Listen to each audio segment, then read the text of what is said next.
Where were you when you got the call? We was in Houston. We were shooting a video, I think. Lil Durk made a startling revelation regarding the unimaginable bizarre things King Von did at the hospital before to his death, immediately after disclosing his location at the time of King Von's shooting and death. And there are others who are speaking up besides Durk. Bo, Von's cousin, made a startling assertion. He hopped off the bed after the second surgery and supposedly started fighting the nurse. It sounds like a lot happened over his last few hours. Let's dissect everything. When emerging drill artist King Von, whose real name was Davon Daquan Bennett, got a deadly one outside the Monaco Hookah Lounge in Atlanta in the early hours of November 6, 2020, the hip-hop scene was rocked. After the murder, everything was starting to calm down until news broke that Lil Durk had revealed something shocking about Von's insane behavior just before he passed away. So, did Von truly lose his mind before he passed away? After Von's cousin, Bo spoke out about the circumstances at the hospital just before King Von passed away. The street was chilly. He asserted that had Von not lost his mind at the hospital, he would still be alive today. He hopped off the bed after the second surgery and supposedly started fighting the nurse and asked the nurse where's his gun at, something like that. And then he died because he went into shock. So I'm guessing if he would just laid there, he probably would have. On the street, this story ignited a whole range of disputes. While his close associate maintains that King Von drew his final breath at the hospital, the majority of fans contend that he passed away there. Before we delve into that, allow me to briefly recap the day's unfortunate events. It began as a typical evening the night King Von died. King Von was in Atlanta living his best life as his fame continued to grow after releasing his debut album, Welcome to O-Block. Von was becoming well known due to his captivating storytelling style and genuine street tales. Nobody could have foreseen that by dawn, my friend would be gone forever. Could they? Approximately 3:20 a.m. A fierce argument broke out between two teams outside the hookah spot. Quando Rondo is rolling with Von's group and a few other guys. Things swiftly escalated from jaw-jacking back and forth to hands being thrown. Later, security footage showed King Von becoming agitated and first hurling his fangs at Quando's friends. What started out as a fade quickly escalated into a full-fledged shootout. Multiple straps were busted amid the turmoil, including by two police officers, one on duty and one off, who attempted to defuse the scene, according to later confirmation from the Georgia Bureau of Investigation. King Von had captured many slugs by the time the smoke cleared. His friends dispersed, and the place became a madhouse. Von, who was heavily leaking, was hurried to the closest hospital in someone's whip, instead of being taken by ambulance. The speed at which Bro obtained the care he needed may have been impacted by this unorthodox method of seeking medical attention. Lil Durk, whose real name was Dirk Derek Banks, wasn't even in the A when this was happening. He was assigned to H-Town in Texas. Later, Durk acknowledged where he was that evening, saying, "No, we were in Houston." Houston? We were filming a video. I believe that Smirk was unable to be present for his men in those vital last hours, due to his physical distance, something that obviously still bothers him. You know, one of my favorite rappers ever was King Von. Yeah. You had a great relationship with him, obviously. Yeah. Where were you when you got the call? We was in Houston. We were shooting a video, I think. It's also crazy how Durk learned of the situation. When the comments about Von being shot began to pour in, he was in the middle of broadcasting live on Instagram. As thousands watched, viewers captured Durk's raw response, his unadulterated astonishment and amazement as he processed the heartbreaking news. He was trying to understand what others were saying about his right-hand guy, and it was obvious that he was in anguish. Things were reportedly frantic in the hospital while Von fought for his life. Durk has implied that Von was still on demon time even as he was slipping away, despite the fact that there are few specifics of his actions in the hospital that are available to the public. Von may have been trying to fight despite catching shells or perhaps losing his mind due to the trauma, as evidenced by the story that he went insane at the hospital. At the hospital, Von passed away from his wounds despite the efforts of the medical staff to save him. Later, the autopsy would show that several bullets had struck important organs, causing damage that were too serious to be repaired by medicine. Before he could reach his full potential, A promising voice from the trenches was silenced at the age of 26. Fans and other artists expressed their condolences on social media as word of Von's passing spread like wildfire. Lil Durk posted a devastating message that said, "My twin gone," as his first public reaction. "I love you, bro," along with multiple emojis of broken hearts. Durk abruptly stopped using social media for months, demonstrating the depth of his grief in an unparalleled digital detox. You have to realize that their relationship went beyond business ties in order to fully understand how Von's passing affected Durk. Without the DNA, they were blood brothers. They both grew up in O Block, one of the most infamous neighborhoods in the south side of Chicago, where they encountered similar hardships and had a similar survival mindset. There was more to Durk's backing of Von than just music. He helped Von switch to rap after he landed and kept him financially stable during his bids. "I got to steadily ask this for money," Von stated. This financial support was crucial to Von's survival and ultimate comeback, fostering a bond that went beyond business. "I got to keep asking Durk for money when I up or something." They had an equally close musical connection. Von was given a platform to demonstrate his distinctive storytelling skills when Durk signed him to his Only the Family label. Von developed his storytelling technique under Durk's tutelage, producing those evocative street stories that left listeners wondering if they were fact or fiction. Through this mentorship, Von went from being simply another guy with a rap dream to becoming a legitimate street voice. They had sincere and reciprocal regard for one another. Durk frequently praised Von's narrative skills in interviews, referring to him as one of the best storytellers in rap history. It was more than simply hype. It was a genuine acknowledgement of Von's talent for using words to create vivid images that captivated listeners. Von also never mentioned Durk's contribution to his accomplishment.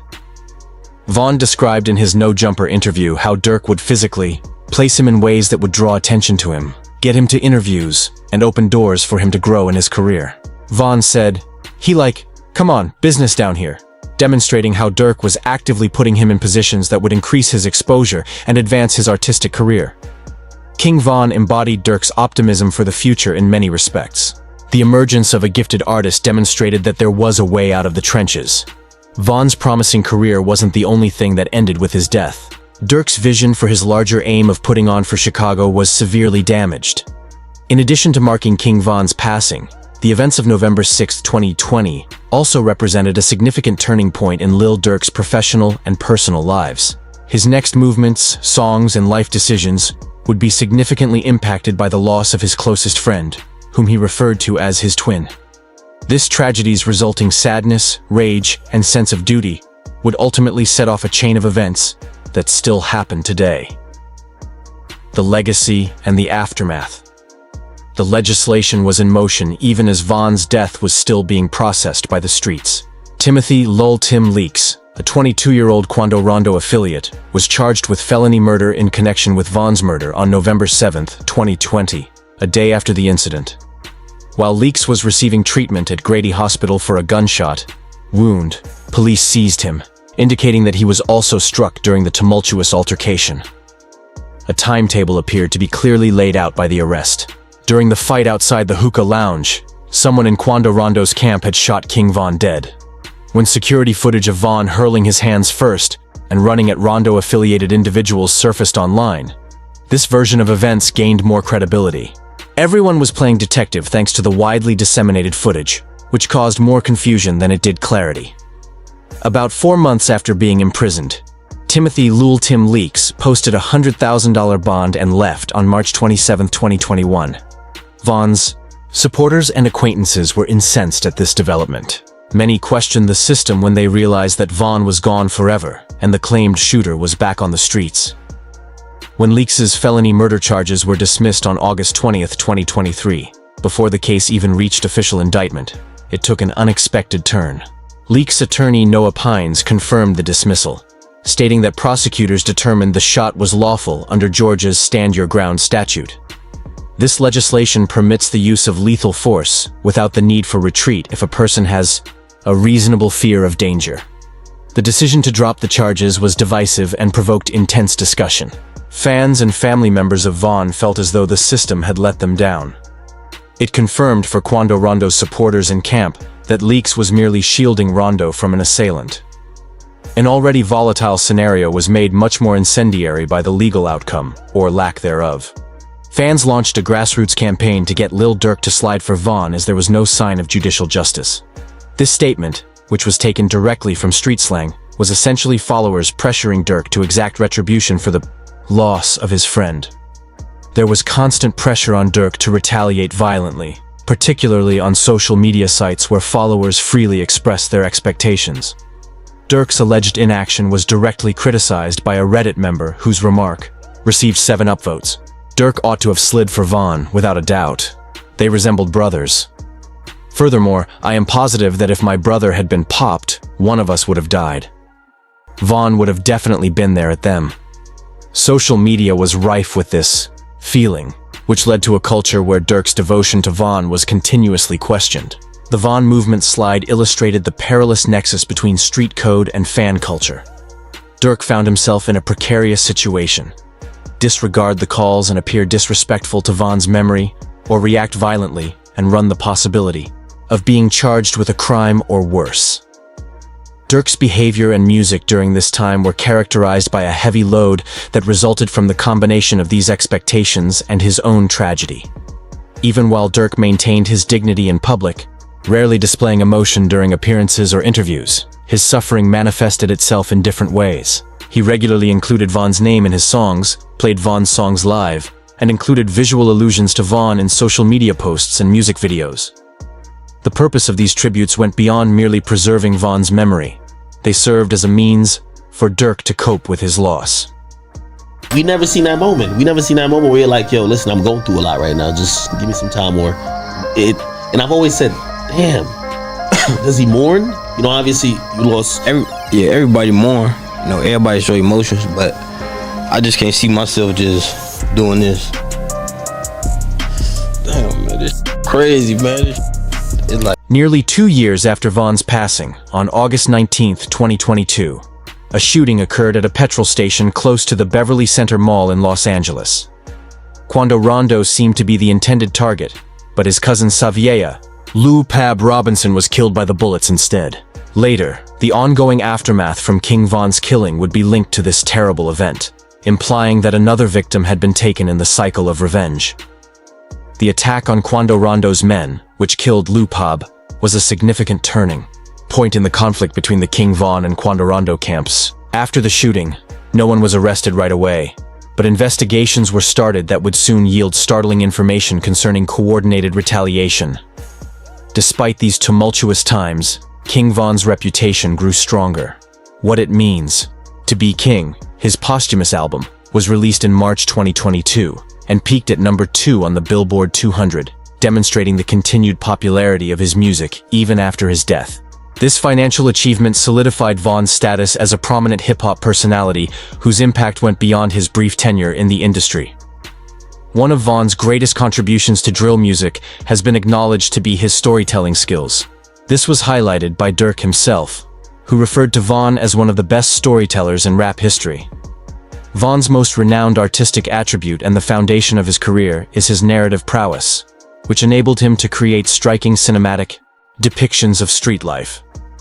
In addition to his musical talents, Von's influence on his neighborhood, particularly O Block, has been emphasized time and time again after his passing. The story around his life now revolves around tales of his devotion, kindness, and dedication to serving his people. The more troubling elements of his story, such as his lengthy rap sheet and street activities, are somewhat counterbalanced by these facets of his personality. Posthumous disclosures regarding Von's alleged involvement in violent crimes, such as the 2014 shooting of Gakira K.I. Barnes, further exacerbate the complexities of his legacy. These claims, which were based on publicly available police records, further complicate the already intricate account of his life and influence. Alongside these court disclosures, FBI documents made public in January 2023 claimed that Von had placed money on the head of another Chicago rapper, FBG Duck, who was killed in August 2020. Von had first offered $50,000 for the assassination, then doubled it to $100,000, according to a secret source cited in these records. Even if these claims haven't been validated by the courts, they add to Von's legacy's contentious status. FBG Duck's mother sued Lil Durk, only the family records, and King Von's estate for wrongful death in October 2024, alleging that they made money off of her son's passing through carelessness and wrongdoing. This court lawsuit added to the continuing legal disputes and controversy surrounding Von's posthumous legacy. Fans and other artists continue to give Von a lot of credit for his artistic accomplishments in spite of these disputes. A new generation of artists are influenced by his work and his distinctive voice. Gripping stories and genuine outlook on street life have cemented his place in drill rap history. By regularly singing Von's songs and making references to him in interviews and music, Lil Durk has played a crucial role in preserving his legacy.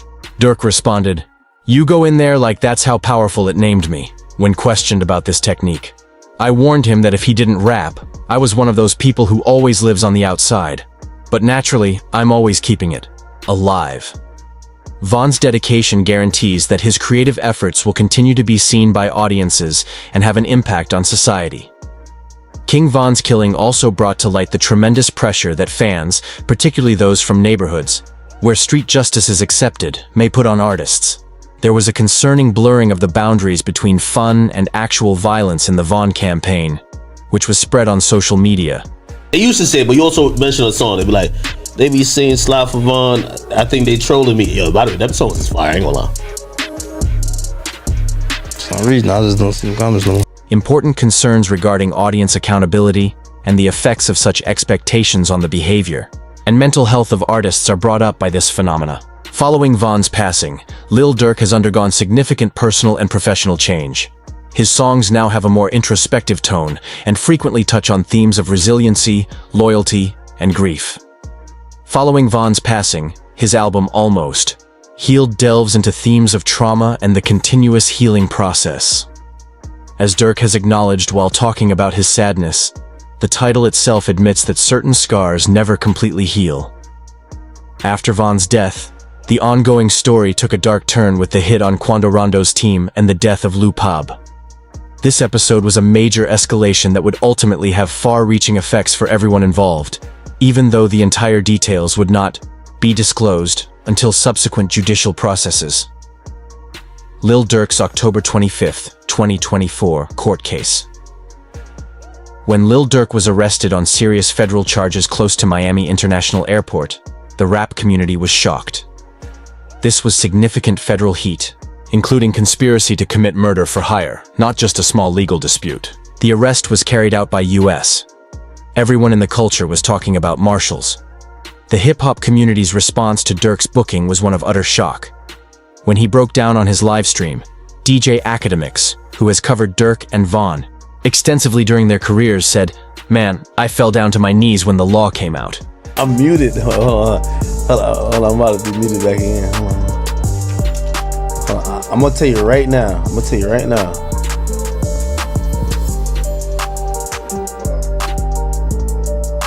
Oh my God. Oh. No, I'm not trolling. I promise you. Capturing the emotions that many were experiencing. A bleak picture began to emerge as more information became available. Lil Durk was accused by federal authorities of ordering a hit on Quando Rondo in retaliation for King Von's passing. Although Rondo escaped unharmed, his cousin Xavier Lil Pab Robinson was killed in the August 2022 attack in Los Angeles. Durk's arrest could not have come at a worse time. His song All My Life, which included Jay, had just won him a Grammy Award for Best Melodic Rap Performance. Cole was preparing to release his album Deep Thoughts on November 22, 2024, in February of that year. The possible repercussions of these charges were even more devastating because his career was at its height. In relation to the purported conspiracy, 5 members of Durk's Only the Family squad were also apprehended and charged. Durk made his first appearance in the United States after being imprisoned. On October 25, 2024, he was ordered to be transferred to Los Angeles for arraignment in the Southern District of Florida District Court. On December 12, 2024, at a detention hearing, U.S. citing Durk's enormous riches and possibility for escape, Magistrate Judge Patricia Donahue refused to grant bail. Durk has pleaded not guilty to every accusation, claiming his innocence. Known defense lawyer Drew Findling of Atlanta, who has defended former President Donald Trump, is representing him. On April 21, 2025, his legal team submitted a request to dismiss the case, arguing that the prosecution's evidence, specifically, the use of song lyrics as proof of criminal intent, was flawed. Durk's song, Wonderful Wayne and Jackie Boy, which prosecutors say alludes to the shooting, is a major source of disagreement in the case. They cite a post-shooting news clip in which Quando Rondo is heard exclaiming, "No, no," in response to Robinson's body, which they claim is reflected in the song. The defense team for Durk responds that the lyrics were composed months before to the shooting and are unrelated to the event. The trial was rescheduled from January 7, 2025 to October 14, 2025, after the defense and prosecution agreed that the case was extremely difficult and uncommon.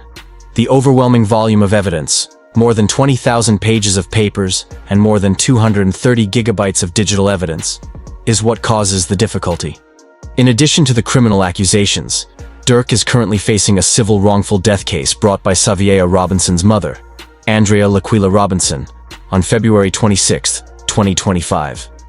The lawsuit tries to hold Durk, his business manager, Only This Family Records, and another corporation accountable for Robinson's death, and characterizes the shooting as a targeted strike. The accusations made against Durk are not limited to the Quando Rondo case. His possible involvement in a second murder-for-hire case linked to the 2022 killing of 24-year-old Stefan Mack, who was thought to be a gangster disciples leader, has alarmed prosecutors. The accusations were used to prevent Durk's pre-trial parole, even though he hasn't been charged in this case. The slide for Vaughn phenomena and its possible impact on Durk's behavior have been the subject of extensive discussion since his federal indictment. This link was brought to light via social media posts in October 2024, one of which said, "Fans are blaming internet trolls for pressuring Lil Durk to retaliate after King Von was murdered." I ain't gonna lie. Repeatedly requested that Durk slide for Von. He succeeded. This story implies that Durk's purported choice to pursue retribution may have been influenced by fan pressure. Now, he's locked up. The relationship between rap music and actual violence is another issue that is brought up by the legal drama. Prosecutors are using Durk's lyrics as proof, a contentious strategy that his defense team is vigorously opposing. This strategy touches on more general discussions including hip-hop's "keep it real," artistic expression, and the criminalization of rap music. Attorneys from the FBI's Terrorism and Export Crimes Section, International Narcotics, Money Laundering, and Racketeering Section, and the U.S. Coast Guard are leading the prosecution in the case against Durk, which is being probed by the FBI and LAPD, Central District of California Attorney's Office. The case's significance to federal authorities is demonstrated by its high profile and the resources being invested in it. Durk's career has suffered greatly as a result of these legal issues. His arrest disrupted his creative momentum and had him reevaluate his whole career trajectory just weeks before the November 22, 2024, release date of his album Deep Thoughts. If found guilty, the prospect of a life sentence poses an existential risk to his musical career. The larger movement and the Chicago drill culture, which has already lost too many leaders to incarceration and violence, are also impacted by Durk's arrest. Durk is one of the most successful artists to emerge from this movement, and his legal predicament is just another blow to a group that has found it difficult to convert artistic achievement into long-term legal riches. The case has made people think about the cycle of violence in hip-hop that has taken so many lives. The killing of King Von, the purported reprisal against Quando Rondo that led to the death of Lou Pab, and now Durk's possible imprisonment serve as examples of the far-reaching effects of this cycle. Every sad incident has fresh effects on the people involved as well as their families, communities, and supporters. There have been conflicting responses from fans to Durk's detention. Some view it as the unavoidable outcome of street activism, while others express shock and support. Complex questions of justice, loyalty, and the expectations put on successful musicians from underprivileged backgrounds are all touched upon in the discussion around his case. The legal and cultural ramifications of the case are still being worked out as it approaches its trial date in October 2025. In addition to deciding Durk's own destiny, the result may have an impact on how the music business, law enforcement, and fans perceive the connection between artistic expression and practical conduct. Lil Durk views the court case as the pinnacle of a journey that started with King Von's untimely passing in November 2020. He has reached this crucial juncture where his future is at stake because of the loyalty, sorrow, and sense of duty that sprang from that loss. Regardless of whether the claimed acts were spurred by street code, fan pressure, or personal retribution, they have resulted in severe legal repercussions that could jeopardize his freedom and career. The terrible sequence of events that led to Durk's incarceration, Lupab's murder, and King Von's death shows how violence breeds more violence and has repercussions that go well beyond the original act. The real-world repercussions of street fights, which occasionally start or are heightened in music, but ultimately play out with heartbreaking finality in the lives of actual people, are starkly brought home by this case. As we wait for this case to be resolved, it serves as a potent illustration of how the streets and the studio may meet in ways that ruin lives, ruin careers, and leave communities already dealing with systemic issues with permanent wounds. Even though drill music has given musicians like Durk and Von fame and success, their journey also highlights the potentially disastrous consequences of keeping things too real, when the boundaries between art and life become dangerously hazy. For more, click on the card that appears on your screen if you enjoy this video.